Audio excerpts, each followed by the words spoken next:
Don Allah jama'a ina roƙonku arziki don darajar Manzon Allah, don Sayyidi Sadati, don su Alƙasim Ibrahim, Zainabu, Umma Kulsum, don su Fatima, don su Ruƙayya, don alfarman ma'aiki. Ku yi man sharing ɗin bidiyon nan ya je har inda nake so ya je. Ina so waɗansu su kalli wannan abin da nake faɗa don darajar Manzon Allah. Ku taimake ni don alfarman ma'aiki, don Sayyidi Sadati. Ku taimaka, ku tura mana bidiyon nan ya je mu ma a ji abin da muke faɗa. Muna jin zafin wannan abubuwan da fa ake yi. Muna fa jin zafi. Don Allah ku tura mana don alfarman ma'aiki. To kun ji dai abin da suke faɗa. Assalamu alaikum wa rahmatullahi ta'ala wa barakatuhu.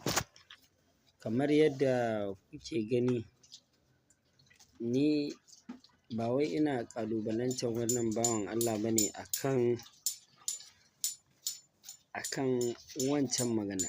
Yanzu fi sabilillahi wannan bawan Allah ya yi magana akan cewa wai mutuwa da halaka da rasuwa da wafati duka ya masu fassara ɗaya. A nashi fa tunanin fa a yanayin yadda shi ya fahimci karatun shi, kuma ana mashi magana da babban malami amma ba zai iya ma kalmomin larabci adalci ba ko na Hausa. Yanzu a ce ai ya iya yin adalci akan ya ce rasuwa da mutuwa da wafati ya iya barinsa a matsayi ɗaya a ganinmu, a namu fahimtar karatun. Amma ya ce halaka da mutuwa ɗaya ne. Ni a ganina ko da ɗaya ne to ya kamata ya yi musu ladabi wajen faɗa. Ai ina tunanin ayar Ƙur'ani ma tana faɗa cewa yukhrijul hayyi minal mayyiti wa yukhrijul mayyiti minal hayyi. Ai shi Alƙur'ani bai ce maka yukhrijul halakuna minal mayyiti wa yukhrijul mayyiti minal halakuna ba. Kuma ita halaka ma ai ina sha duk inda Alƙur'ani yake faɗarta yana faɗa ne akan waɗanda ba su bi annabinsu ba. Ba wai ana faɗa ba ne akan waɗanda suka mutu. Amma don Allah mutum wai ya zo ya ce wai wannan wai mutuwa da halaka ɗaya ne. Shi yanzu idan aka gaya ma ubansa wannan a ce a kai yanzu a ce kai ashe ubanka ya halaka, za ka ji daɗi wannan kalman. In ma kana tunanin ka faɗe ta ba wani damuwa wallahi a lokacin in dai uban da ya haife ka ne a lokacin da aka gaya maka wannan maganar sai ka ji gabanka ya faɗi wallahi. Amma kana da'awa ta malami wai kana faɗin wannan kalma wai a matsayin kalma ce kai a fahimtar ka wai wadda za a fahimce ka. Haba malam, ilimi fa kogi ne fa. Iya fa abin da ka sani to a nan wani ya fara. Iya abin da kai kake ganin ka fahimta kuma to a nan wani ya fara fahimtar addinin nasa. Duk yadda kake tunani akan addini kai fa haihuwarka akai akwai manyanka fa.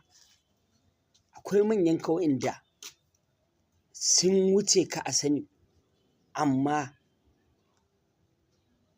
ba su yi wannan maganar ba sai kai da ka zo yanzun nan za ka zo kana gaya ma mutane irin wannan maganai.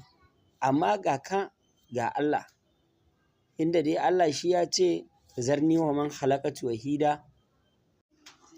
Kuma in Allah ya yarda wannan abin da kuke ɗauka a matsayin kuna ganin doka ta musulunci ba ta aiki, shi ya sa kuke faɗar irin waɗannan abubuwan. In Allah ya yarda sai Allah ya mana maganin iri-irinku, alfarman ma'aiki, alfarmar Annabi Muhammadu, alfarmar Sayyidi Sadati. in Allah ya yarda sai Allah ya nuna mana ƙarshen ku, kuma in Allah ya yarda wannan abin da kuke yi, in Allah ya yarda sai Allah ya dakatar da wannan abin, in Allah ya yarda alfarman ma'aiki, alfarman sayyidi sadati. Mu dai muna ganin darajar annabi, ba ma so mu ga an taɓa darajar annabi, amma ku kuna ta cusa mana haushi a cikin zuciyarmu, mun rasa yadda za mu yi. Allah ya isa tsakaninmu da ku. In dai wannan ilimin ne iya fahimtar abin da kuke ma addini, ai da kun fara ne akan kada mu ga girman iyayenmu, aka fi ƙarfinku. Duk wani ɗan sunna sai ya ce wai kar ka duka ka gaida ubanka, kar ka duka, amma kuna duka ma gwamnoni, ai muna gani duk yanayin kuna duka ma gwamnoni da wasu kuna gaisuwa, kuna risinawan da kuke cewa risinawan ruku'u ne ko sujada saboda rashin tunani.